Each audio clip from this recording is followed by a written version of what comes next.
16 different comic book titles were on the newsstands with a cover date of November 1937. Feature Funnies number 2, published by Comic Favorites, November 1937. This was an American comic book magazine which ran for 20 issues from 1937 to 39 from publisher Everett Busy Arnold in collaboration with 3 different newspaper syndicates. This was the first comic title released by the new company Comic Favorites Inc., which would later become Quality Comics. Highlights include a cover by Rube Goldberg of Lollapalooza. Lollapalooza appeared in a 4-page story written and drawn by Rube Goldberg, and the humor story reprinted from the Frank J. Markey Syndicate. Mickey Finn appeared in a 4-page story written by Lank Leonard.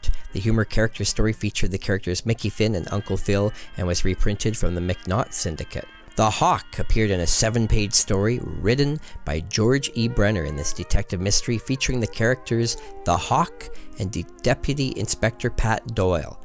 This is a historic issue. It's the first appearance of Quality's first masked hero. Brenner's The Clock preceded The Hawk at another company, but at Quality, The Clock came 1 issue after The Hawk. Here's a synopsis of the story. When Harrington overhears the police talking about some mysterious crimes, he dons a suit, throws an oversized handkerchief over his head, and dons 1 taloned glove.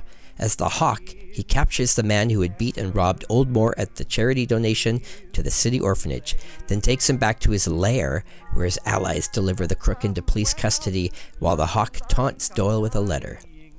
Funny Picture Stories, Volume 2, Number 2, published by Ultem Comics, November 1937.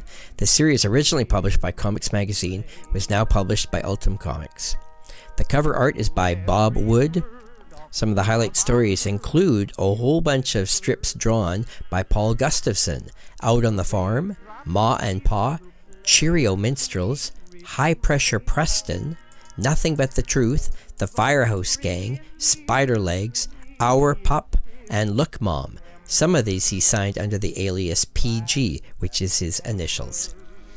Paul Gustafson, born August 16, 1916, lived until April 29, 1977, an American immigrant, comic book writer and artist. His most notable creations during the Golden Age were the Human Bomb for Quality Comics and the Angel, who debuted in Marvel Comics number 1, the first publication of Marvel Comics. The Angel would star in more than 100 stories in the 40s. The Human Bomb would later be acquired by DC Comics and make sporadic appearances as late as 2005. Gustafson began working in the studio of Harry A. Chesler, a packager of comic books, starting at $12 a week. Gustafson began working for another comics packager, Funnies Inc., which supplied publisher Martin Goodman with the contents of Marvel Comics number 1. The packager also supplied Centaur publications, for which Gustafson created A-Man, The Arrow, Phantom of the Fair, and Man of War. Other notable work includes humor features in 5 early issues of DC's Action Comics, starting with number 5 in 1938, and the 2-page humor piece Major Bigsby and Bots, found in Batman number 1. He later joined Quality Comics, one of DC's predecessors, where publisher Busy Arnold offered him $25 a page.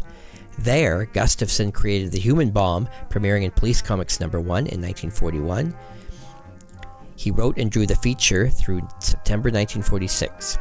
Gustafson also wrote and drew characters including Magno in Smash Comics 1940, the Spider in Crack Comics number 1, the Jester, also in Smash Comics, and Rusty Ryan in Feature Comics in 1940, whose uniform was later copied by Captain America, as Rusty Ryan preceded Captain America by 10 months.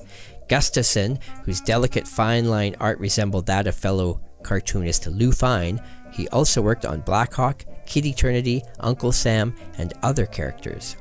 Feature Books number 7 featured Little Orphan Annie, published by David McKay Publications, November 1937, one of the earliest newsstand purchases ever to enter the now famous Mile High collection from the collection of Edgar Church. This is the first comic all dedicated to Little Orphan Annie in the modern comic book format, and it is the only issue of Little Orphan Annie in the series feature book. Lulu number 7 from Sun Publications, November 1937, features a Thanksgiving cover by R.C. Dell. It's filled with body one-panel gags and jokes containing adult content not listed in the Overstreet Price Guide. Star Comics number 7, published by Ultem Comics, November 1937. The comic had been published by Harry Chesler, but starting with issue number 7 was now from Ultem Comics, who now had the most titles on the newsstands, even though they had just debuted this month. There is a mile-high pedigree copy from the Edgar Church collection of this issue. Foxy Grandpa appears in a 2-page story from writer-artist Charles Biro, and Biro also gives us a Gooby Land in a 2-page story. Fred Gardenier is found all throughout the issue in stories such as Down Through the Ages with Fighting Men, which he drew. He also drew His Own Medicine in 8 pages, Dan Hastings in a 4-page story called Raskow Leaves for Canada, and a short stories of When Mother Was a Girl and When Father Was a Boy. The writer are unknown for these stories. Topsy Turvy appears in a 2-page story from artist Clem Greder, and Greder was born in 1904. Between 1929 and 38, he worked on the syndicated Sue to Lou feature. He worked for Harry A. Chesler's shop in the mid-30s and provided art for features like Bud and His Legendary Scouts, Dan Hastings, and Topsy Turvy for Centaur. For National and DC Comics, he did 2023 Super Police, Don Drake of the Planet Zero, and Ray and Gale in More Fun Comics and New Comics. During the 40s, he continued to work on comic books by Fawcett, Magazine Enterprises, and Holly Publications. He assisted on the syndicated Ripley's Believe It or Not panel between 1941 and 49. Star Ranger number 7, published by Ultem Comics, November 1937. The comic had been published by Harry Chesler, but starting with issue 7 was now from Ultem Comics, who now had the most titles on the newsstand. There is a Billy Wright pedigree copy of this issue.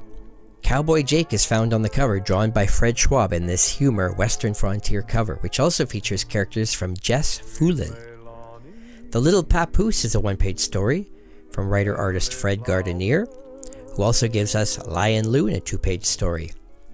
Cowboy Jake is a 2-page story drawn, believed to be Charles Biro, and Biro also gives us Wild West Jr. in a 2-page story. One Less Horse Thief is a 2-page story drawn by Fred Gardenier. It is the center spread art piece of the lynching of a horse thief. And Gardenier also gives us Bad Medicine, a 3-page story which he signed with his initials FBG. Ace Comics number 8, published by David McKay Publications, November 1937, features a Thanksgiving cover with a turkey. Highlight strips include Jungle Jim, Blondie, The Katzenjammer Kids, Ripley's Believe It or Not, and Crazy Cat. Detective Comics number 9 from DC Comics, November 1937. Speed Saunders is featured on the cover, drawn by Craig Flessel. And there's also a 6-page Speed Saunders story, believed to be written and drawn by Flessel. Larry Steele is in a 6-page story from writer-artist Will Eli. Death at Latitude 30, 6-page story written by Whitney Ellsworth under the alias Frederick Wells with art by Craig Flessel. Spy is a 4-page story from Siegel and Schuster. And the team of Siegel and Schuster also give us 13 pages of Slam Bradley. The detective mystery features Slam Bradley, Shorty, and the first appearance of the villain, the Human Fly. The Funnies number 14 features a cover of Mutt and Jeff, published by Dell Comics, November 1937. Highlights include Dan Dunn in a 4-page story from Norman Marsh, Scribbly, 2 pages from Sheldon Mayer, Bob Moore writes Don Dixon and the Hidden Empire, drawn by Carl Pfeiffer, a science fiction 2-page story, and Moore and Pfeiffer also team up for Tad of the Tanbark. Tailspin Tommy is a 3-page story written by Glenn Chaffin with art by Hal Forrest. And the team of Chaffin and Forrest also give us a 1-page Four Aces story.